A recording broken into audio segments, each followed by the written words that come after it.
কোটি মানুষের মুখে হাসি ফোটানো রাকিব হাসান আজ হাসপাতালের বেডে। বাংলাদেশের জনপ্রিয় YouTube channel family entertainment BD এর প্রিয় মুখ কন্টেন্ট ক্রিয়েটর ও পরিচালক রাকিব হাসান বর্তমানে গুরুতর অসুস্থ অবস্থায় হাসপাতালে চিকিৎসাধীন রয়েছেন। এই খবরে শোক ও উদ্বেগ ছড়িয়ে পড়েছে তার অগণিত ভক্ত ও শুভাকাঙ্ক্ষীদের মাঝে। বিষয়টি নিশ্চিত করেছেন তার সহকর্মী হাসান আলী, যিনি শুক্রবার ৪ জুলাই নিজের ফেসবুক প্রোফাইলে একটি আবেগ ঘন স্ট্যাটাসের সাথে রাকিবের শয্যাশায়ী ছবি প্রকাশ করেন।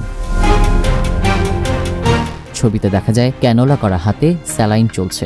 হাসপাতালের বেডে ক্লান্ত চেহারায় শুয়ে আছেন রাকিব। ক্যাপশনে লেখা, কোটি মানুষের মুখে হাসি ফুটানো মানুষটা আজ হাসপাতালের বেডে। সবাই ওনার জন্য দোয়া করবেন, আল্লাহ তাআলা যেন খুব দ্রুত ওনাকে সুস্থতা দান করেন, আমিন।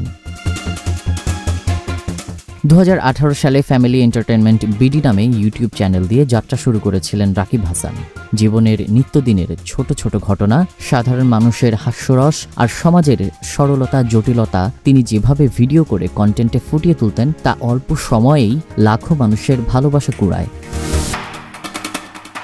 কন্টেন্ট নির্মাতা হিসেবে যেমন জনপ্রিয়, ঠিক তেমনই একজন লেখক হিসেবেও তিনি বেশ প্রশংসিত, যিনি বছরের পর বছর মানুষকে বিনোদন দিয়ে গিয়েছেন, হাসিয়েছেন। আজ তিনিই লড়ছেন নিজের অসুস্থতার জন্য।